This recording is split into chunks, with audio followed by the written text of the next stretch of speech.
Hi, I am Dr. Anand Kumar from Ananya Gastroenterology. We have already known about the causes for jaundice and what advanced technology to treat jaundice patients.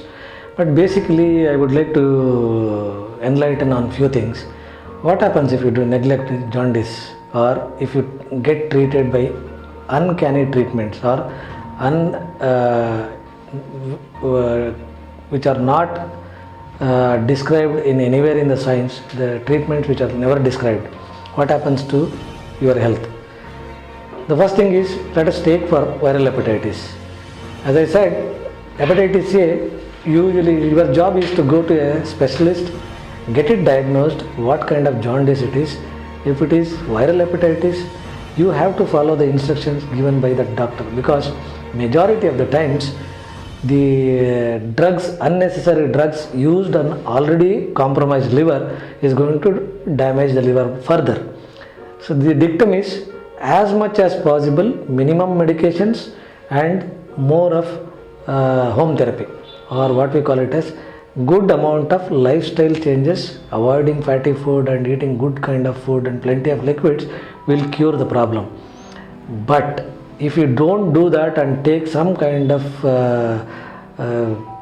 treatments which are not described, it can affect the liver completely. And I have seen people going into liver failure and landing up with liver transplant just because they tried to take the treatments which are not described, and the liver will not accept it because it is already blunted in its function, and you put some medicine which is not be able to get digested or detoxified by liver, it will affect the cells and the cells go into necrosis. So you have to be extremely careful. Other jaundices like surgical jaundices, if you neglect, for example, people develop gallbladder stones or bile duct stones, and if your jaundice comes down little bit and say I don't want treatment, if you neglect it, the only thing is the stone's number increases, size increases. If the stone stays in that gallbladder or bile duct for more than few years, like 4 or 5 years, there is a chance that it can lead to chronic ductal inflammation causing what is called cholangitis, which in turn can lead to what is called cancers, bile duct cancers or gallbladder cancers. That is the danger of neglecting your surgical jaundice.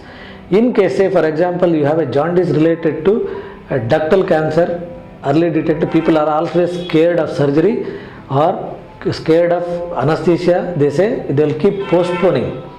Say I will think about it after a month, I will think about it after 2 months, I will take alternative treatment to decrease the jaundice or cure the cancer.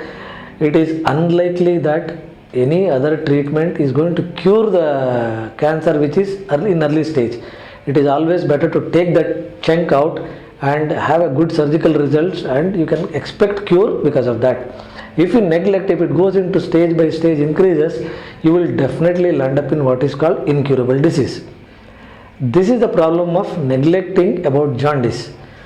And when it comes to whom to treat and whom not to treat, let the doctor makes proper decision by looking at you what kind of jaundice you have, whether it is hepatitis B, hepatitis C, hepatitis A, or is it stone disease or cancer disease.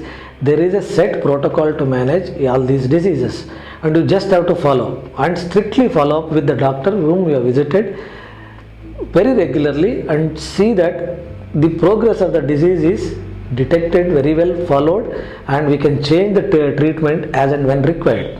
And most of these jaundices, medical jaundices, take little longer time to cure, whereas surgical jaundice can be cured almost with surgery. If I put a stent today, probably 2 days later your jaundice might become zero. If I operate the obstruction, we can always take out the obstruction, and the jaundice next day morning, if you do 20 bilirubin, will come down to 2. So basically, there is a set protocol to treat each and every jaundice, and if you neglect, the course is in that reverse direction where it is going to cost your life. So what I suggest is, follow your doctor strictly if you don't want any adverse effect or the risk of developing a complicated disease which cannot be cured.